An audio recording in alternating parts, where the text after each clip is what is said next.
नमस्कार, मैं हूं शुभांकर मिश्रा और आप देख रहे हैं बहस का नंबर 1 शो हल्ला बोल। डिबेट के शो में आज बात करेंगे घपले घोटाले से लेकर बयानबाजी की सियासत की और एजेंसियों को लेकर भी सवाल जवाब करेंगे। तेजस्वी से लेकर राहुल गांधी तक आज बात करेंगे। आज बात उन तमाम एजेंसियों की भी होगी जिनके जाल में विपक्ष की सियासत उलझ कर रख गई है। नौकरी के बदले जमीन घोटाले के आरोप में लालू परिवार फिलहाल मुश्किलों के दौर में है। आज सीबीआई तेजस्वी यादव से सवाल दाग रही है, तो वहीं ईडी की बात करें तो मीसा भारती से दूसरे राउंड की पूछताछ कर रही है। एजेंसियों की पूछताछ की रिले रेस ने बिहार की सियासत को इन दिनों गर्मा कर रख दिया है। सवाल वैसे बिहार तक का नहीं है, क्योंकि बात दिल्ली में भी चल रही है और दिल्ली भी इस वक्त सियासी तौर पर तपिश की आंच को महसूस कर रही है। राहुल गांधी की सदस्यता गई तो फिर कांग्रेस आग बबूला है। हालात यह है कि कोई एजेंसियों से परेशान है तो कोई सियासत से। विपक्ष की कई पार्टियों का दर्द एक जैसा है, लिहाजा सभी फिलहाल मोदी सरकार पर हमलावर हैं। लेकिन सबसे बड़ा सवाल यह कि क्या घपले घोटालों के मामलों में एजेंसियों को जांच नहीं करनी चाहिए? क्या सियासत की आड़ में भ्रष्टाचार करने वाले बचने की जुगत में हैं? क्या केंद्रीय एजेंसियां जानबूझकर विपक्ष के नेताओं को फंसा रही हैं? सवाल बहुतेरे हैं और आज इन सवालों को हल्ला बोल में रखेंगे, हिसाब करेंगे। लेकिन सबसे पहले एक रिपोर्ट दिखाते हैं ताकि इस पूरे विषय को आप विस्तार से समझ सकें।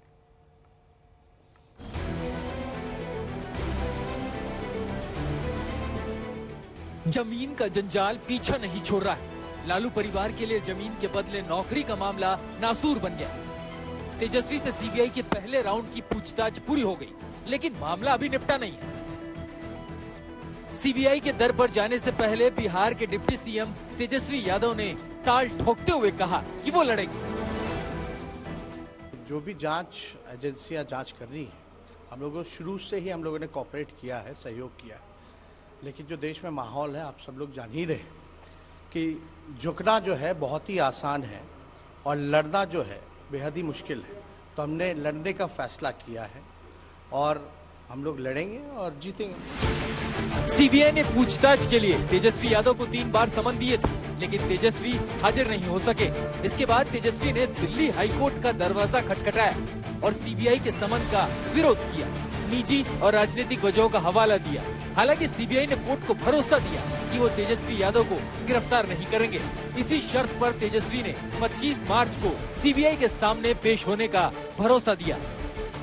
कि राहुल गांधी जी के संबंध में हड़बड़ी में 24 घंटे के अंदर जिस प्रकार से फैसला लिया गया है, वह इसको दर्शाता है कि केंद्र की जो सरकार है वो हताशा में है, बौखलाहट में है। और बौखलाहट में इस तरह की कार्रवाई की जाती है। आखिर लोकतंत्र है, उसकी कोई प्रक्रिया होती है।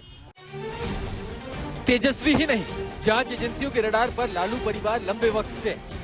प्रवर्तन निदेशालय ने मीसा भारती को भी आज ही सवाल करने के लिए बुलाया। एक राउंड के बाद दूसरे राउंड में सवालों की बौछार शुरू हो गई। लेकिन ईडी के दरवाजे पर जाने से पहले मीसा के दिल्ली वाले घर पर सुबह सुबह अखिलेश यादव पहुंचे, मुलाकात की, बात हुई और बीजेपी पर जोरदार हमला किया। ईडी, सीबीआई, इनकम टैक्स का छापा पड़ना, उनके प्रति या उनके साथ लगातार इन एजेंसियों ने भेदभाव किया है और भेदभाव इसलिए किया जा रहा है कि वो अपमानित महसूस करें। ईडी, सीबीआई, इनकम टैक्स ये लगातार राष्ट्रीय दल, नेशनल पार्टीज कोशिश करती हैं रीजनल पार्टीज को अपमानित करने के लिए, बदनाम करने के लिए। मीसा भारती के इसी मामले में कुछ दिनों पहले अदालत में पेशी हुई थी। उसी दिन आरजेडी सुप्रीमो लालू यादव, उनकी पत्नी राबड़ी देवी भी कोर्ट पहुंचे। हालांकि उन्हें जमानत मिल गई थी, लेकिन तेजस्वी से सीबीआई के सवाल अभी बाकी है, जिसको लेकर बिहार बीजेपी हमलावर है। आज वही जमीन, वही फ्लैट उनके बच्चों के लिए जी का जंजाल बना हुआ है। अब देख रहे हैं कि तेजस्वी जी को सीबीआई बुला रही है, सीबीआई पूछताछ करने वाली है। मीसा भारती जी को ईडी बुला रही है, ईडी का सम्मन गया हुआ है। तो ये सब जो कुकर्म किए हैं, इनका फल तो उनको भोगना ही पड़ेगा। लोगों कहते हैं कि जनता हमारे साथ है। हम ये पूछना चाहते हैं कि आपने जो सैकड़ों प्लॉट इकट्ठा किया, दर्जनों फ्लैट इकट्ठा किए, क्या जनता के लिए किए? जनता में बांटे हैं क्या? तेजस्वी यादव को नसीहत चिराग पासवान भी दे रहे हैं। जब राहुल जी के केस में या तो शायद इनके वकील उस तरीके से अपनी बातों को रख नहीं पाए, और या फिर सही में जो इन्होंने कहा था भाई वो आपत्तिजनक तो था ही कि भाई हर चोर मोदी ही क्यों होता है, ये गलत है। आप एक समुदाय विशेष की भावना को आप ठेस पहुंचाते हैं। मानहानि तो आप कर ही रहे हैं, मानहानि का विषय तो ये बनता ही है। तो अगर उसी तरीके से तेजस्वी जी अगर अपनी बातों को अच्छे से रख पाए तो मुझे नहीं लगता कि उनको डरने की जरूरत है।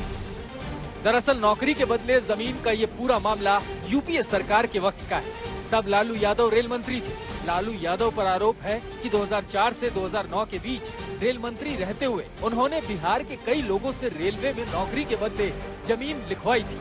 इसी मामले को लेकर ईडी ने तेजस्वी के दिल्ली वाले बंगले पर भी रेड की थी। लालू परिवार का आरोप है कि केंद्रीय एजेंसियों का मोदी सरकार दुरुपयोग कर रही है। ऐसे ही आरोप विपक्ष की कई पार्टियां लगा रही है। कांग्रेस भी लगातार ऐसे ही आरोपों के जरिए मोदी सरकार के खिलाफ आग उगल रही है। राहुल गांधी की लोकसभा से सांसदी रद्द होने के बाद कांग्रेस ने केंद्र पर निशाना साधा। राहुल गांधी सोचता है मेरा नाम सावरकर नहीं है, मेरा नाम गांधी है। गांधी किसी से माफी नहीं मांगता। और मैंने कहा पार्लियामेंट हाउस में कहा कि भैया मुझे बोलने दीजिए ना, एक बार तो बोलने दीजिए। 2 बार चिट्ठी लिखी, तीसरी बार मैं पर्सनली स्पीकर से जाके कहता हूं स्पीकर सर प्लीज आप डेमोक्रेसी के लोकतंत्र के आप प्रोटेक्टर हैं, मुझे बोलने दीजिए। मुस्कुरा के कहते हैं भैया मैं तो नहीं कर सकता। राहुल को सबसे बड़ा सियासी झटका लगा, जिसके बाद विपक्ष लामबंद हो गया। लेकिन क्या विपक्ष का ये गुस्सा 2024 के लोकसभा चुनाव में वोटों में तब्दील कर सकेगा या फिर बैकफायर कर जाएगा? सहरसा से धीरज सिंह, दिल्ली से श्रेया चटर्जी, हिमांशु मिश्रा के साथ आज तक ब्यूरो। तो ये पूरी रिपोर्ट हमने आपको दिखाई ताकि इस पूरे विषय को आप समझ सकें। अलग अलग नेताओं पर शिकंजा जो है वो कस रहा है। सवाल कई सारे और इन सवालों का जवाब देने के लिए एक बड़ा पैनल हमारे साथ है। राज्यवर्धन सिंह राठौर साहब हमारे साथ हैं, फॉर्मर कैबिनेट मिनिस्टर हैं, फिलहाल एमपी हैं राज्यसभा से, बीजेपी का पक्ष रखेंगे। आपका बहुत स्वागत है। हमारे साथ केसी त्यागी जी हैं, फॉर्मर एमपी राज्यसभा के हैं, जेडीयू के सीनियर नेता हैं। आपका भी बहुत बहुत स्वागत है सर। रोहन गुप्ता जी हैं, कांग्रेस पार्टी का पक्ष रखेंगे, स्पोक्स पर्सन है। अख्तरुल इस्लाम साहब थोड़ी देर में जुड़ेंगे हमारे साथ, आरजेडी के स्पोक्स पर्सन है। और धीरेन्द्र कुमार मुन्ना जी हैं, एलजेपी के स्पोक्स पर्सन है। इसके साथ ही सुजाता जी हमारे साथ हैं, पॉलिटिकल एनालिस्ट हैं। आपका भी स्वागत है। लेकिन आप सभी मेहमानों के पास हम आए उससे पहले एक बड़ी खबर बता दें कि सीबीआई और ईडी की पूछताछ जो है वो तेजस्वी यादव और मीसा भारती से लगातार जारी है और फिलहाल ये बड़ी जानकारी निकलकर सामने आ रही है। तो तेजस्वी और मीसा भारती से पूछताछ जो है वो लगातार जारी है और सीबीआई लगातार पूछताछ कर रही है तेजस्वी से, ईडी पूछताछ कर रही है फिलहाल मीसा भारती से। और इसी को लेकर विपक्ष जो है वो लगातार कह रहा है कि देखिए किस तरह से एजेंसियों का दुरुपयोग हो रहा है। 5.5 घंटे से अधिक सवाल जवाब जो है वो फिलहाल हो चुका है और उधर राहुल गांधी का विषय जो है वो भी गरमाया हुआ है। लेकिन इधर मीसा भारती से ईडी की सवाल जवाब और जमीन के बदले नौकरी के मामले में सवाल जवाब जो है वो हो रहे हैं तेजस्वी यादव से। तो दोनों खबर पर हमारी नजर जो है वो लगातार बनी हुई है।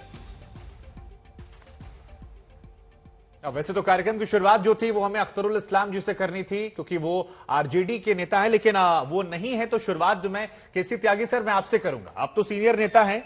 मैं कुछ खबरें पढ़ रहा था सर, 5 अक्टूबर 2017 की एक हमारे ही चैनल पर रिपोर्ट छपी थी जिसमें ललन सिंह जी ने कहा था कि मनमोहन सिंह जी ने रेलवे टेंडर की निष्पक्ष जांच नहीं करवाई। बहुत सारे सबूत उन्होंने दिए, बहुत सारी बातें कही और ये कहा, उस रिपोर्ट को मेरे सामने मैंने रखा भी है जिसमें वो कहते हैं कि अगर जांच सही तरीके से हुई होती तो ये परिवार पहले ही जेल की सलाखों के पीछे होता। आज वो वही ललन सिंह कह रहे हैं कि ये सरकार दुर्भावना से काम कर रही है। तो या तो मनमोहन सिंह के दौर में वो गलत और झूठ बोल रहे थे या फिर आज वो राजनीतिक लाभ के चलते ये बयानबाजी दे रहे हैं। आप कैसे देख रहे हैं इसे? शुभांकर जी, मैं आपके चैनल का भी और आपका भी प्रशंसक हूं, लेकिन झूठ बोल रहे हैं इस तरह के शब्द जो हैं स्थापित होने के बाद इस्तेमाल किए जाते हैं। मैं पार्लियामेंट में रहा हूं और हमारे नेता थे अटल बिहारी वाजपेयी, संसद में किसी ने कह दिया कि आप झूठ बोल रहे हैं तो उन सदस्य को माफी मांगनी पड़ी थी। मैं क्यों झूठ बोलूंगा, मैं किसके लिए झूठ बोलूंगा, इस झूठ से मुझे क्या फायदा है। तो मेरा मित्र आपसे भी बहुत नम्र निवेदन है कि झूठ जैसे जो शब्द हैं वो गरिमापूर्ण नहीं होते। मैं इससे अधिक कुछ नहीं कहना चाहता। पूर्णतः सम्मान के साथ ये शब्द वापस लेते हुए सवाल दूसरे लहजे में सर कि दोनों बयानों में इतना विरोधाभास क्यों? मनमोहन सिंह जी की सरकार के समय जो बयान थे और अभी मोदी जी की सरकार के समय जो बयान है। तो शुभांकर जी, मैं इसकी एक वानगी आपको और पेश कर दूं। खुशबू सुंदर जी हैं जी, जो इसमें महिला आयोग की सदस्य हैं। ये केंद्र सरकार का महिलाओं का सबसे बड़ा संगठन है और इसको संवैधानिक दर्जा प्राप्त है और खुशबू जी को राज्य मंत्री का स्टेटस प्राप्त है। उनका 2018 का ट्वीट है और उसमें ट्वीट ने कहा है, यहां मोदी वहां मोदी, जहां देखो मोदी, लेकिन ये क्या, हर मोदी के आगे भ्रष्टाचार सरनेम लगा हुआ है। मोदी मतलब भ्रष्टाचार, चलिए मोदी का मतलब भ्रष्टाचार कर देते हैं। अब ये 2018 का है तो पहले खुशबू जी से इसके लिए माफी मंगवाई जाए, उसके बाद हम अपनी बातचीत बढ़ाएं तो अच्छा है। खैर, मैं आपकी बात पर आता हूं। भ्रष्टाचार के मामले को लेकर के शुभांकर जी, थोड़ी मेरी उम्र आपसे ज्यादा है जी सर। मैं जेल में गया हूं, 19 महीने मीसा में रहा हूं जयप्रकाश जी के आंदोलन में।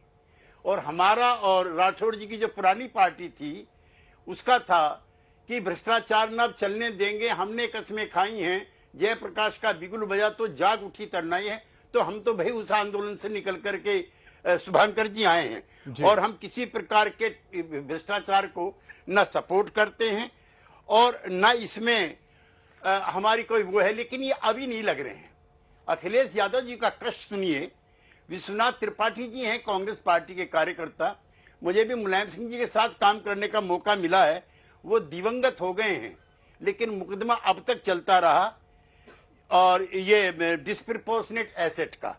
असल में ये जो पीएमएलए है इसमें इतने अमेंडमेंट हुए। मैं बहुत विनम्रता से अपनी बात रखना चाहता हूं आपसे कि ये कांग्रेस के टाइम पे भी था, यूपीए के टाइम पे भी था, कोई गंगा जल का धुला हुआ नहीं है। पीएमएलए में सेक्शन 17 है और 18 इसमें बदलाव हो गया। ये किया है हमारी जो पुरानी मित्र पार्टी है राठौड़ जी की, उन्होंने, और राज्यसभा में इनका बहुमत नहीं था। तो मनी बिल एक होता है, चूंकि मैं दोनों सदनों में रहा हूं तो थोड़ा मैं आपकी जानकारी में दे दूं, और मनी बिल को राज्यसभा से पास कराने की जरूरत नहीं होती है। तो हमारी मित्र पार्टी का राज्यसभा में बहुमत नहीं था। अब इसके तहत छापामारी, सर्च और गिरफ्तारी कभी भी किसी की भी हो सकती है। मैं जांच एजेंसियों के काम करने के विरुद्ध नहीं, राजनीति में भ्रष्टाचार है इसको स्वीकार करने में मुझे कोई दिक्कत नहीं। और मैं थोड़ा और भी आपसे कह दूं शुभांकर जी, मेरे 3 नेता रहे हैं, चौधरी चरण सिंह, कर्पूरी ठाकुर और वर्तमान में नीतीश कुमार। इन पर एक नए पैसे के भ्रष्टाचार का आरोप नहीं है, ये भी मैं थोड़ा कह दूं। लेकिन राजनीति में व्याप्त भ्रष्टाचार है और जांच एजेंसियों को अपना काम करने देना चाहिए। लेकिन राजनीतिक बदले की बू, राजनीतिक बदले की भावना नहीं आनी चाहिए। इस समय मौजूदा सांसद और पूर्व सांसदों के खिलाफ ईडी के 51, सीबीआई के 121 और कुल 4,984 केस पेंडिंग हैं। ये पॉलिटिकल वेपन है शुभांकर जी।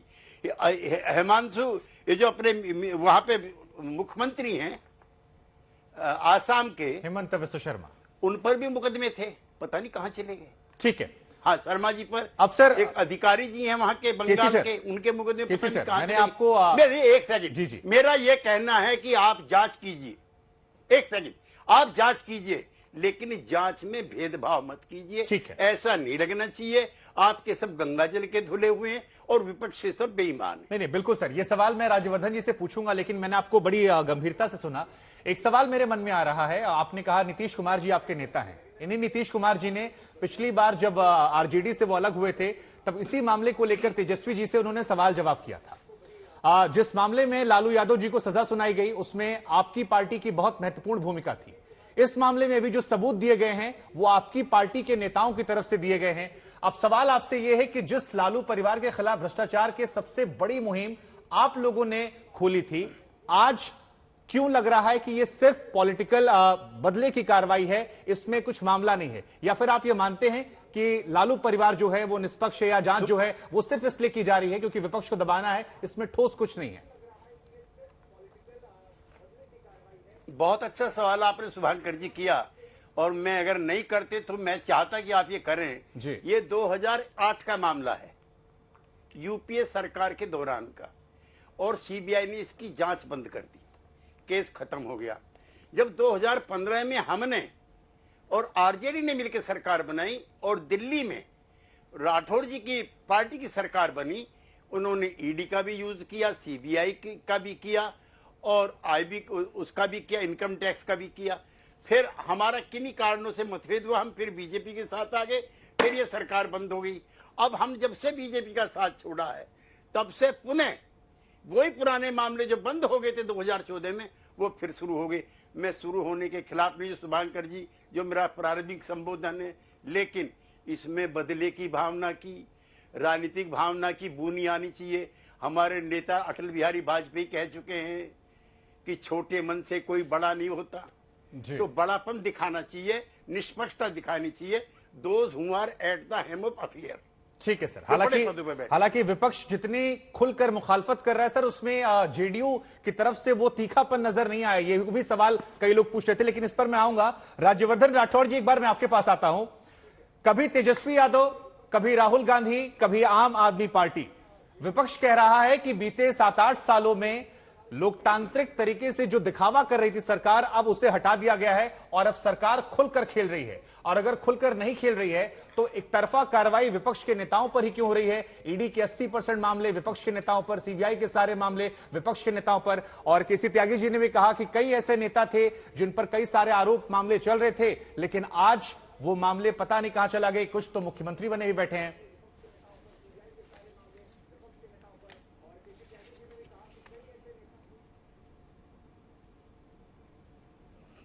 आवाज नहीं आ रही। राज्यवर्धन जी।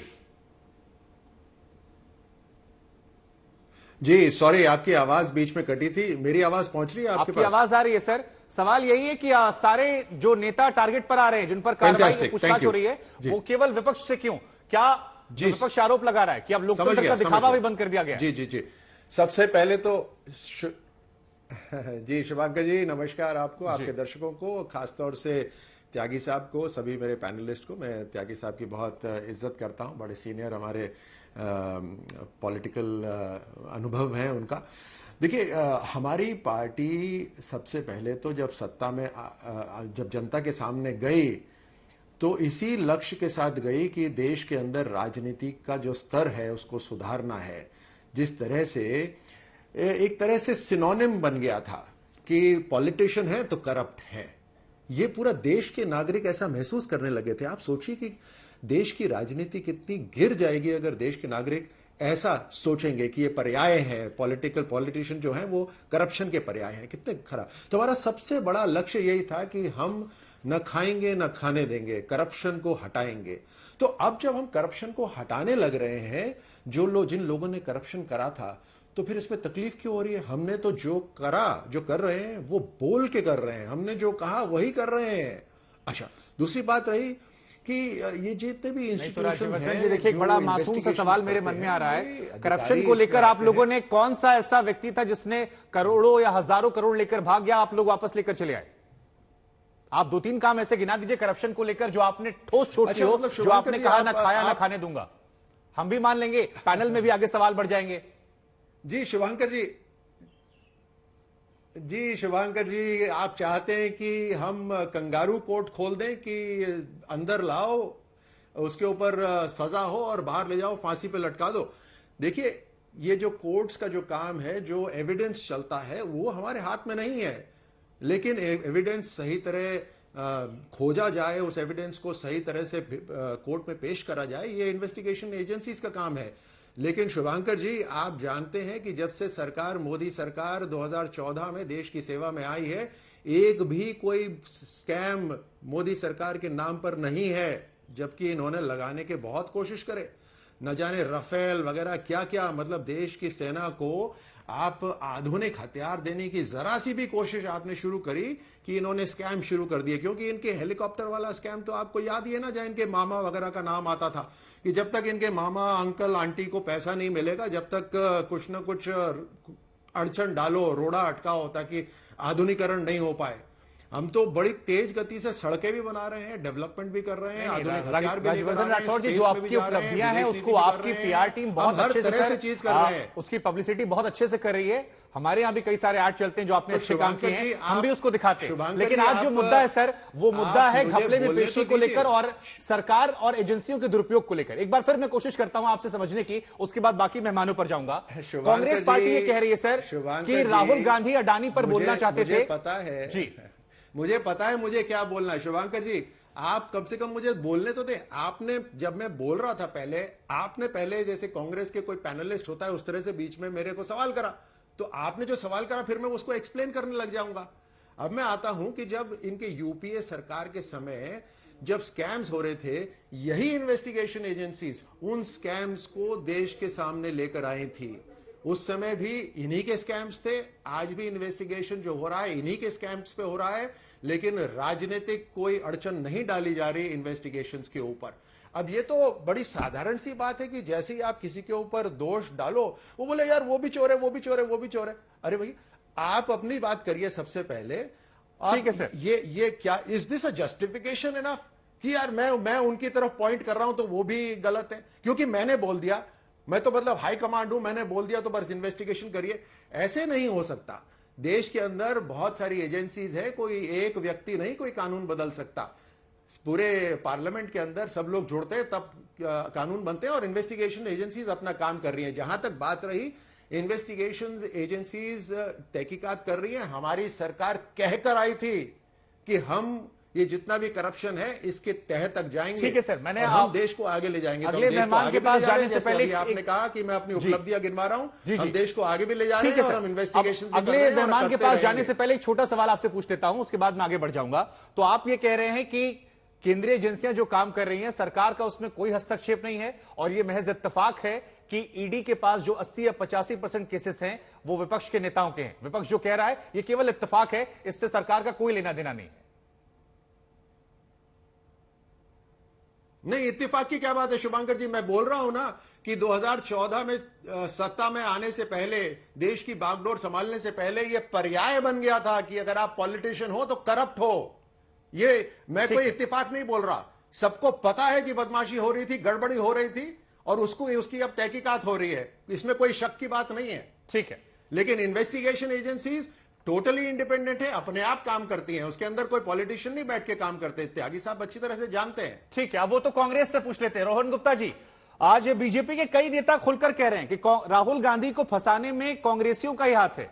पवन खेड़ा जी का मामला आया, तुरंत चले गए कोर्ट में। राहुल जी के मामले में देरी की, जबकि वकीलों की पूरी फौज खड़ी है। गिरिराज जी कह रहे हैं कि देखिए लालू जी का श्राप लग गया है। लालू जी का जब मामला आया था उस वक्त सदस्य जाने वाली थी, मुलाकात नहीं हो रही थी, अध्यादेश फाड़ दिया गया था। वही अध्यादेश जो है आज काम आ जाता। तो जो आरोप बीजेपी लगा रही है कि आप लोग मिले इसलिए हैं क्योंकि सब पर मामला है और सबने पहले जो कुछ किया है वो अब सामने आ रहा है। शुभांकर जी, 20 मिनट तक मैंने दोनों पैनलिस्ट को सुना, तो मेरी आपसे विनती है अनइंटरप्टेड आपको सवाल पूछना हो आखिर में पूछिएगा। दो उन्होंने अभी बात की, देखिए भाजपाई वॉशिंग मशीन का कमाल देखिए। यहाँ पे जो भाजपा प्रवक्ता बैठे हैं कहते हैं कि कोई भ्रष्टाचार का मामला हुआ ही नहीं। 5310 ये ईडी की वेबसाइट का आंकड़ा बता रहा हूं कि 5310 केसेस 2014 से 2022 में हुए हैं। अगर भाजपा प्रवक्ता को मैं चैलेंज देता हूं कि एक भी भाजपाई का नाम इसमें सुना दे, एक भी नाम। मतलब ये देखिए वॉशिंग मशीन का कमाल देखिए, कोई भी भ्रष्टाचारी अंदर जाता है साफ सुथरा होकर निकलता है। वो हेमंत विश्वास शर्मा हो, वो नारायण राणे हो, वो येदुरप्पा हो, वो ईश्वरप्पा हो। मैं आपको 50 ऐसा एग्जांपल दे सकता हूं शुभांकर जी कि जो लोगों के ऊपर केसेस थे, जिन्होंने भाजपा ज्वाइन कर लिया तो केसेस बंद हो गए। ये जादू क्या कह रहा था, जो जादू पिक्चर आई थी वो, ये तो जादू है कि आपको जो भी इस वॉशिंग मशीन में जाओ साफ हो जाते हो। यही जो है भाजपा की नीयत दिखाता है कि अगर 5310 में से एक भी भाजपा का ये लोग नाम नहीं दे सकते हैं और देश को ये विश्वास दिलाने का प्रयास करें कि देखिए हम तो भ्रष्टाचार के खिलाफ लड़ रहे हैं। और इनके जो आपने सही सवाल पूछा, उनके जो दोस्त हैं सारे देश छोड़ के जा रहे हैं। मेहुल चोकसी के खिलाफ इंटरपोल का नोटिस था, वो भी रिजेक्ट हो गया। मुझे याद है 2019 में भाजपा प्रवक्ता चढ़ के बोल रहे थे हम इनको वापस लेके आएंगे। नीरव मोदी, मेहुल चोकसी, ललित मोदी, कहां पे ये सारे लोग, क्यों नहीं पकड़ पा रहे? अगर इतनी इच्छा शक्ति इनकी मजबूत है तो क्यों लेके नहीं आ पा रहे? क्योंकि इनकी नियत में खोट है। दूसरी बात, अभी आपने मुझसे सवाल किया कि कांग्रेस पार्टी की जो लीगल टीम, मैं आपको आज आपके चैनल पे बहुत बड़ा एक सबूत के साथ में आया हूं। बीजेपी अमरेली सांसद, यहाँ के जो सांसद थे अमरेली के नारायण काछड़िया, 2013 में शुभंकर जी उनके खिलाफ एक ऐसी डॉक्टर को मारने के लिए, सरकारी डॉक्टर को मारने के लिए उनके ऊपर एक केस हुआ। 2016 में सेशंस कोर्ट में वो कन्विक्ट हुए, 3 साल की उनको सजा की गई। सुनिएगा, 2016 अप्रैल में, मेरे पास सारे जजमेंट के साथ सबूत के साथ मैं यहाँ पे बैठा हूं, 2016 में उनके ऊपर सेशंस कोर्ट में 3 साल की कैद दी गई। उसके बाद उनका कोई जो मेंबरशिप है डिस्क्वालिफिकेशन नहीं हुआ। उसके बाद वो हाई कोर्ट गए, हाई कोर्ट ने कहा कि नहीं, इसको सजा को हम नहीं रोक सकती है, आप सुप्रीम कोर्ट जाइए। नहीं तो ये बात आप सूरत सेशन कोर्ट में नहीं समझा पा रहे थे दोनों का जो कॉम्प्रोमाइज, मेरे ख्याल से जज साहब जो होंगे वो मुझसे आपसे ज्यादा समझदार होंगे सर। मैंने आपको कहा नहीं सर, मैं आप किसी और को नहीं टोक रहा हूं, मैं आपको सुन रहा हूं सर, लेकिन काउंटर क्वेश्चन करूंगा सर। मैं यहाँ पर रैली तो चल नहीं रही सर, कुछ सवाल तो मेरे भी आएंगे। जो बातें आप कह रहे हैं, आपकी लीगल टीम ने क्या ये बातें सूरत के सेशन कोर्ट में नहीं कही? आप सुन लीजिए, सुन लीजिए, सुन लीजिए, सुन लीजिए। आप सुनते नहीं ना मेरी बात को शुभांशु जी, आपकी तकलीफ ही है, आप मेरा मुद्दा ही नहीं सुन रहे। मैंने आपको 1 मिनट के बाद इंटरप्ट किया और आप सब लोग मैसेंजर पे मत सवाल कीजिए सर, मेरा काम सवाल पूछना है। सुन लीजिए ना शुभंकर जी, ऐसे क्या तरीका है? बात रखिए, सवाल तो सुनिए, आप सवाल तो सुनिए प्लीज, मेरा सवाल ही नहीं सुन रहे आप, ये क्या तरीका है? मैं ये कहना चाह रहा हूं कि अगर सेशंस कोर्ट में 3 साल की सजा सांसद को दी गई, तब सेक्रेटरी, तब भी मोदी जी पीएम थे, क्यों उसकी मेंबरशिप को रद्द नहीं किया, क्यों उसको डिस्क्वालीफाई नहीं किया गया? इसमें हमारी लीगल टीम कहां से आई? आप सवाल पूछिए भाजपा से। आज उसके बाद वो आदमी हाईकोर्ट जाता है, उसके बाद भी हाईकोर्ट ने ना कहा, सुप्रीम कोर्ट कॉम्प्रोमाइज करवाती है, उसको 5 लाख का मुआवजा दिया जाता है, उसको चैलेंज दिया जाता है कि आगे से आपका ये बिहेवियर नहीं होना चाहिए। और सुप्रीम कोर्ट के जजमेंट में कहा कि ये सजा रोकनी जरूरी है, कि अगर हम ये सजा नहीं रोकते हैं तो जो लोगों ने इनको वोट दिए हैं उनके साथ अन्याय होगा। तो मुझे यह पूछना है कि दोहरे मापदंड क्यों? मैं शुभंकर जी आपके माध्यम से भाजपा को पूछना चाहता हूं कि अगर नारायण काछड़िया को डिस्क्वालिफिकेशन होने के बाद भी उनकी मेंबरशिप कैंसिल नहीं होती है, तो राहुल गांधी जी के मामले में इमीडिएटली क्यों? और इसी का कारण है, इसको डर बोलते हैं। भाजपा का जो डर है वो सर पे चढ़ के रोहन गुप्ता जी, आपकी बात को मैंने पूरी तरीके से सुना और नेताओं की बात पे कोर्ट नहीं चलती सर। आपके एक नेता वो कहते हैं कि राहुल गांधी गांधी परिवार से आते हैं, इसलिए उन्हें सजा कम मिलनी चाहिए। अरे भाई साहब, मैं चैलेंज चलेगी ना सर? मैं आपसे बड़ा सीधा सवाल पूछ रहा हूं। राहुल गांधी की तरफ से आज कहा गया कि गांधी सावरकर नहीं है, वो माफी नहीं मांगते। नहीं किया, क्यों डिस्क्वालिफिकेशन नहीं हुआ? वो कह रहे थे कि राहुल गांधी सावरकर नहीं है, माफी नहीं मांगेंगे। अगर आप लोगों ने राफेल केस से माफी मांग ली, आप लोगों ने चौकीदार वाले केस से माफी मांग ली, इस केस में आपकी लीगल नहीं, बिल्कुल नहीं मांगी आपने माफी राफेल कोर्ट पे, राफेल वाले मामले में? मुझे नहीं लगता है। सुन लीजिए शुभंकर जी, आपको मुझे लगता है कि आपको भी वही वाला गोदी मीडिया वाला ही रोग है सर। आपने मेरा तो सवाल आरोप लगाने की जगह अगर आप फैक्ट पर बात करेंगे ज्यादा आसानी होगी सर। आप मेरे मेहमान हैं, मैं आपको सम्मान से सवाल लगाऊंगा, आप बार-बार मुझ पर आरोप मत लगाइए सर। नहीं, मैं भी आप नहीं, मैं आप, मेरा काम हर मेहमान से सवाल पूछना है। मैंने हर मेहमान से काउंटर क्वेश्चन किए हैं, और अगर तकलीफ हो रही है तो राजनेताओं की समस्या है। नहीं किया आपने, आप सुनते ही नहीं है, आप सुनते ही नहीं है। मुझे कोई तकलीफ नहीं हो रही है। मेरा एक सवाल था कि अगर भाजपा सांसद का डिस्क्वालिफिकेशन नहीं हुआ तो राहुल गांधी जी का डिस्क्वालिफिकेशन इतना जल्दी क्यों हुआ? ये सवाल आपने सुन लिया, नंबर 1। अब मैं इसका जवाब देता हूं। आपने कहा राफेल के मामले पे, वहां पे सुप्रीम कोर्ट का नाम लेने के लिए राहुल गांधी ने माफी मांगी है। डिटेल में जाइए, मेरे पास उसका भी जजमेंट है। उन्होंने ये नहीं कहा, नाम सुप्रीम कोर्ट का रेफरेंस लेने के लिए उन्होंने माफी मांगी थी। आप जरा देख लीजिए, राहुल गांधी जी जनता के मुद्दे उठाने के लिए माफी नहीं मांगेंगे, कितना भी प्रताड़ित कर ले। और राहुल गांधी जी यहां भी तो सारे मोदी समाज के लोगों का नाम आ गया था सर। आप लोग को लगता है यहां भी तो आप सवाल ललित मोदी, नीरव मोदी को लेकर उठा रहे थे। अगर कोई दुर्भावना ऐसी हो गई थी कि सारे मोदी समाज को लेकर था, आप बड़ी लड़ाई लड़ लेते। बिल्कुल, देखिए, बिल्कुल शुभंकर, आप लोगों ने आप तो कह रहे हैं ना कि सारे मोदी समाज को नहीं बोला था आप लोगों ने। आपने भी नहीं सुना, आपने भी नहीं सुना। नहीं, बिल्कुल नहीं, बिल्कुल नहीं, ये नहीं कहा सारे मोदी समाज। सुन लीजिए बयान राहुल गांधी जी का। उन्होंने ये कहा कि सारे चोर जो है मोदी समाज से क्यों आ रहे, उन्होंने ये नहीं कहा कि सारे मोदी चोर हैं। सुन लीजिए, आपको भी सुनना पड़ेगा, आपको समय भी दिया, आपकी बात भी सुनिए। आप भी सुनिए। अख्तरुल इस्लाम साहब, नहीं, आपने 2 महीने जवाब लीजिए भाजपा से। काफी कुछ बदल गया है आरजेडी के लिए। 2 महीने पहले आरजेडी के जो नेता खुलकर कह रहे थे कि वो सरकार में जाने वाले हैं, तेजस्वी यादव के मुख्यमंत्री बनने की बात निकलकर सामने आ रही थी। आज परिस्थितियां बदल गई हैं, आज वो मामला खत्म हो गया है। आप लोग लगातार अलग अलग चक्कर लगा रहे हैं। आज सीबीआई से लगातार पूछताछ चल रही है। 5 घंटे से तेजस्वी जी हैं, मीसा भारती जी 5 घंटे से ईडी के सामने हैं। आपको क्या लग रहा है, कहां से आपके साथ ये गड़बड़ियां हुई, या जो बात बीजेपी कह रही है कि पुराने मामले इतने ज्यादा थे, जैसा कि चाहे बीजेपी से सुशील मोदी हो या बाकी लोग आरोप लगा रहे कि लालू जी ने जो अपने बेटों के नाम संपत्तियां कर दी थी, उसका खामियाजा आज परिवार को भुगतना पड़ रहा है। कैसे आप देख रहे हैं, बदले की भावना, अंदर कुछ गड़बड़ है, या फिर पुरानी जो चीजें थी जो जेडीयू ने सबूत दिए थे अब उसका असर देखने को मिल रहा है? नहीं, देखिए, आजादी के 70-75 साल हो गए और इस दरमियान जो राजनीतिक प्रतिद्वंदिता होती है वो बनी रहती है। लोग सत्ता में रहते हैं, कुछ दुरुपयोग कुछ सदुपयोग करते हैं, लेकिन वर्तमान 8-9 साल से जो केंद्र की मोदी सरकार भाजपा में सत्ता में आई है और जिस तरह लगता है कि ये सत्ता में अस्थायी रूप से रहने के लिए जिस स्तर पे जाकर राजनीति कर रही है वो 70-80 सालों में किसी भी राजनीतिक लोगों ने नहीं देखा होगा। हमने देखा कि सत्ता में बने रहने के लिए जहां ये चुनाव हार जाते हैं वहां किस तरह ये सत्ता बनाते हैं। चाहे आप किसी भी राज्य में, मध्य प्रदेश में चले जाइए, कर्नाटक में चले जाइए, महाराष्ट्र में चले जाइए, मणिपुर में चले जाइए, चाहे बिहार का 15 का चुनाव देखिए, जहां जहां ये सत्ता इनके हाथ से चली जाती है वहां पुनः सत्ता बहाल करने के लिए एजेंसी का दुरुपयोग, एमएलए को फंसाओ। अरे ये आरोप तो आप पर भी ओवैसी साहब लगाते हैं कि 5 विधायकों को आप लोगों ने खरीद लिया जी। ये तो ओवैसी जी आप पर भी आरोप लगाते हैं कि उनके 5 विधायकों को आप लोगों ने खरीद लिया था सरकार बनाने के लिए, लार्जेस्ट पार्टी बनने के लिए। पहले से कोई ना सत्ता में आना है, ना हटना है, ना बनना है। आप लोग लोकतंत्र के परहणी आपने देखा कि मध्य प्रदेश में क्या हुआ, आपने देखा कर्नाटक में क्या हुआ, पूर्ण बहुमत की कांग्रेस की सरकार पलट दी गई। ऐसा पहली बार इस तरह से हो रहा है। महाराष्ट्र में देखा क्या हुआ, 50 एमएलए पर एजेंसी लगा दी गई, तमाम एमएलए को डरा के धमका के उनके खिलाफ कर करके सरकार पलट दिया गया।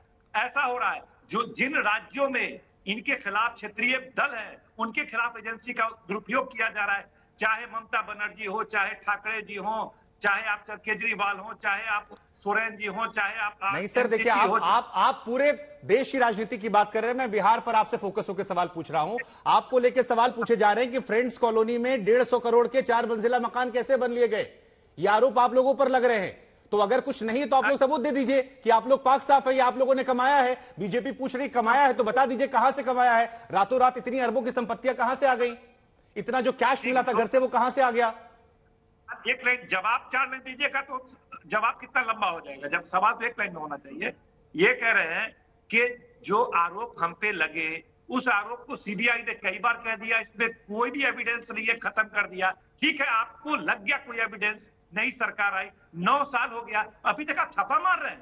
अब तक तो आपको कहां कर देना चाहिए। आप समझिए 15 में सरकार हम बनाते हैं, आप छापा मारने पहुंच जाते हैं, सरकार बदल देते हैं, फिर हम 20 सरकार बनाते हैं। अभी ठीक है, ये बात आपकी ये सवाल आपका वैलिड है। धीरेन्द्र कुमार मुन्ना जी, देखिए आरजेडी और जेडीयू दोनों ये आरोप लगा रहे हैं कि जांच करना गलत नहीं है, लेकिन जांच करना फिर होल्ड पर रख देना और उसके बाद फिर जब सरकार में थोड़ा उतार चढ़ाव हो फिर जांच कर देना, यह दर्शाता है कि राजनीतिक द्वेष के चलते ऐसी कार्रवाई की जा रही है। एलजेपी का इस पर स्टैंड क्या सर?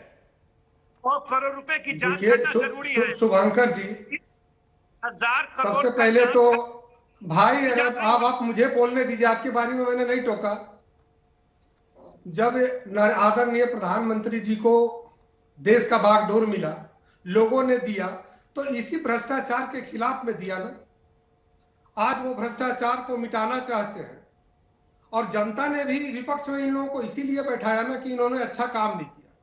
बता दिए। अब मैं आ जाता हूं बिहार के मुद्दे पे। आज यही नीतीश कुमार जी, हम केसी त्यागी जी का बड़ा आदर करते हैं और बड़ी सूचता और अपने राजनीतिक जीवन में एक मर्यादा रखा है, ये भी नहीं बोल पा रहे हैं। लेकिन आज जो हो रहा है आरजेडी के साथ में, उसमें कहीं ना कहीं शकुनी की भूमिका आदरणीय ललन सिंह जी की रही है और आज इसका पूरा आनंद नीतीश कुमार जी मौन व्रत रखकर ले रहे हैं। राजनीति होनी चाहिए, सुचिता राजनीति में होनी चाहिए, लेकिन क्या लालू जी का परिवार भ्रष्टाचार में सजा याफ्ता नहीं रहा है? क्या लालू जी नहीं रहे क्या? आज कोई आरोप लगा, पूरा देश जानता है कि इनका चाल चरित्र और चेहरा इस परिवार का क्या रहा। ऐसे में अगर किसी स्वायत्त संस्थाओं पर अगर आप आरोप लगाते हैं कि वह काम ठीक नहीं कर रही है, मुझे लगता है कि लोगों को गुमराह करने का काम कर रहे हैं। जदयू यहाँ पे आई थी तो भ्रष्टाचार को मिटाने के लिए और इसी जंगल राज का डर दिखा के पिछले 17-18 वर्षों से राज कर रही है। आज नीतीश कुमार जी को कौन सी ऐसी मजबूरी हो गई है, इसका जवाब हम अपने अभिभावक रहे हैं केसी त्यागी जी, मैं उनसे भी नहीं जानना चाहता हूं, लेकिन नीतीश कुमार जी कहीं ना कहीं सत्ता के लोभ में, प्रधानमंत्री बनने के लोभ में ऐसे लोगों से हाथ मिला लिए हैं जहां से भ्रष्टाचार की गंगोत्री बहती है। ठीक है, ठीक है, मैं इसका जवाब केसी जी से ले लूंगा, लेकिन एक बार सुजाता जी को भी शामिल कर लूं। सुजाता जी, देखिए, एक माहौल देश में बन गया है। बीजेपी बार बार ये आरोप लगा रही है कि जितने भ्रष्टाचारी हैं वो एक साथ आ गए हैं अपने आप को बचाने के लिए।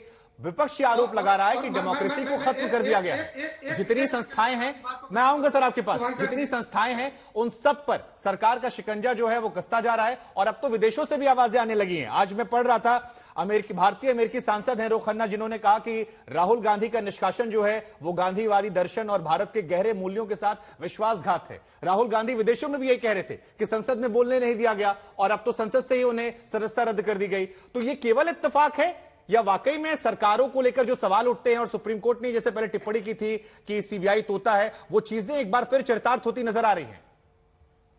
देखिए शुभंकर जी, पूरा जो जिसको कहते हैं कि आरोप क्या है, आरोप ये है कि विपक्ष के पीछे ईडी सीबीआई लगी हुई है।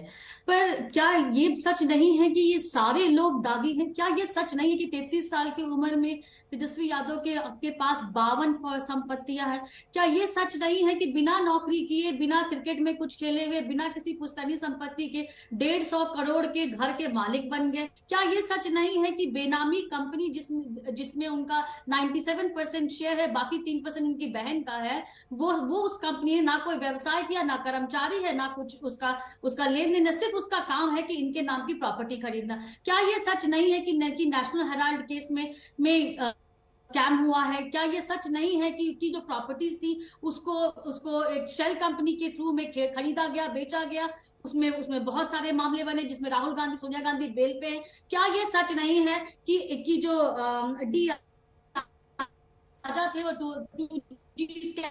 में फंसे थे, और वो यूपीए की जो IRCTC land for job scam का मामला है, यूपीए की सरकार के वक्त में शुरू हुआ था? क्या ये सच नहीं है कि ममता बनर्जी के राइट हैंड के घर से 3 दिन तक नोटों के अंबार लगे हुए थे? और क्या ये भी सच नहीं है कि राहुल गांधी ने विदेशों में जाके ये कहा कि डेमोक्रेसी खत्म हो रही है और आपको यूएस? सुजाता जी, देखिए, जितनी बातें आपने कही है, आपने जितनी बातें कही है, अगर इसको वाइस वर्सा कर दें तो सारी बातें उधर से भी आ जाती है।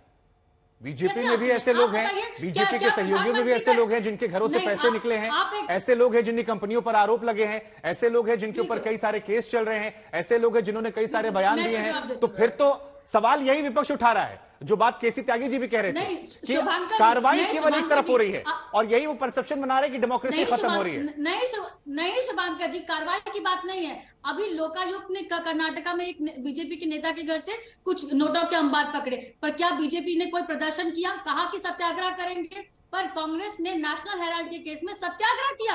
भ्रष्टाचार के लिए सत्याग्रह करना इस देश में एक नई परंपरा है। आज विपक्ष, कल तक यही विपक्ष अलग थलग पड़ा, 30 सेकेंड अलग थलग पड़ा। केसी त्यागी सर, एक आरोप इसी डिबेट से निकलकर आप लोग को लेकर आया कि जो कुछ हो रहा है उसकी शुरुआत जो है वो यूपीए कार्यकाल में हुई थी, जेडीयू ने करवाई थी। आज जेडीयू साथ है, विपक्ष पूरा हमलावर है, बहुत तीखा स्वर अपना लिया है। अरविंद केजरीवाल जो कि कांग्रेस के साथ नहीं थे, आज तीखा स्टैंड ले रहे हैं, लेकिन नीतीश कुमार जी खामोशी से सब कुछ देख रहे हैं। इस खामोशी के कई मायने निकाले जा रहे हैं, और वैसे भी नीतीश जी को लेकर कहा जाता है कि बाएं हाथ में क्या है वो दाएं हाथ को पता नहीं लगता। तो क्या चल रहा है सर जेडीयू के मन में?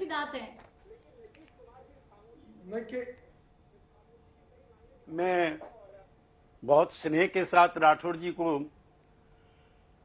कहना चाहता हूं कि आप जैसे लोग जो राष्ट्र की सेवा में लगे हुए लोग हैं, राजनीति में आए हैं, तो वो सुचिता आपके अंदर जो है मैं उसका सम्मान करता हूं।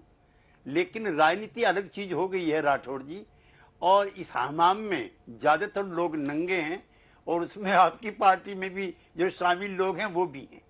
मैं अभी शुभांकर जी आपको बताया कि एक तो जो आपने नीतीश कुमार जी के बारे में कहा है, आज ही राष्ट्रीय अध्यक्ष का बयान है जी हमारी पार्टी के, जिसमें उन्होंने राहुल गांधी जी और तेजस्वी यादव जी के साथ जो पूछताछ की जा रही है उसकी उन्होंने आलोचना की, दोनों चीजों की।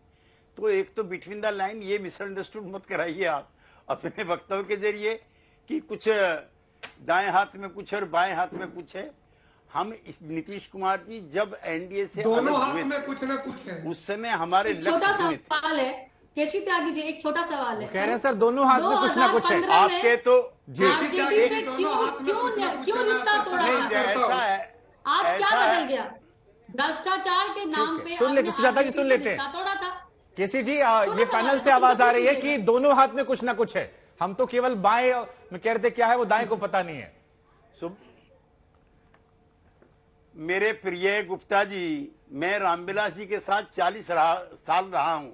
उनके दोनों हाथों में भी, दोनों पैरों में भी, सर में भी, सभी जगह कुछ ना कुछ रहता था। वो आप कम से कम कमेंट। ठीक है सर, अब क्योंकि समय ऐसा भी हुआ है।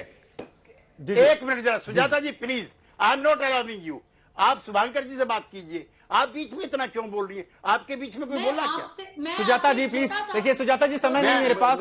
और रोहन जी जाते जाते अब आपकी स्ट्रेटेजी यहां से क्या रहने वाली है? यहां तक तो व्यवस्था चली गई, अब आगे कानूनी लड़ाई या सड़क पर लड़ाई? कांग्रेस के लिए राहुल बने हुए शुभांकर जी, ये क्या बोलेंगे रोहन जी? देखिए शुभांकर जी, राहुल गांधी जी से संसद में तो भाजपा, मैं बोल रहा हूं राहुल गांधी जी से तो संसद में भाजपा डर गई, पर राहुल गांधी जी सड़क पे ज्यादा खतरनाक है। अब भाजपा को मालूम चलेगा, इसकी शुरुआत हो चुकी। राहुल जी ने कहा कि आप मुझे परमानेंट डिस्क्वालीफाई कर दीजिए। राहुल जी देश के लिए खतरा है, ये सच्चाई है, उसके लिए मैं लड़ता रहूंगा और वो लड़ते रहेंगे और ये उनको मालूम चलेगा। आने वाले दिनों में समझ में आएगा कि इन्होंने कितनी बड़ी गलती कर दी है।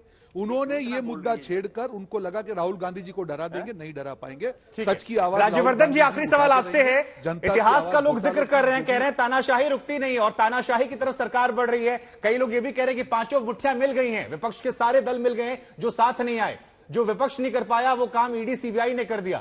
तो अब 24 की लड़ाई के कॉन्टेक्स्ट से पूछ रहे हैं, मुश्किलें बढ़ेंगी आप लोग पर जो आरोप लग रहे हैं तानाशाही के, या डेमोक्रेसी को लेकर जो बातें हैं वो सिर्फ बातें हैं, सियासत है? कभी सुना नहीं कौन सुझाव? देखिए, ये जो एकजुट होने की जो बात हो रही है, ये विपक्ष एकजुट नहीं है, ये भ्रष्टाचार एकजुट है। क्योंकि ये सारे अब इस भय से है कि कार्रवाई हो रही है और कार्रवाई की तीव्रता बढ़ती जा रही है, इसीलिए एकजुट हो रहे हैं एक दूसरे को बचाने के लिए। क्योंकि जब भारत जोड़ो यात्रा हो रही थी और राहुल जी ने तब सबको बुलाया, तब तो कोई नहीं आया। अच्छा, अब एक ये बात भी हो रही है कि ये भाषण देने दीजिए, भाषण देने दीजिए। ठीक है सर, देखिए मेरे पास समय की कमी से माफी चाहता, सभी को रोकूंगा मैं। मेरी कोशिश थी कि सवालों के जरिए समझा जाए, क्योंकि शोर तो हर तरफ मचा हुआ ही है कि किसके मन में क्या चल रहा है। फिलहाल हल्ला बोल में इतना ही। देश और दुनिया की तमाम खबरों के लिए आप लोग लगातार बने रहिए आज तक के साथ।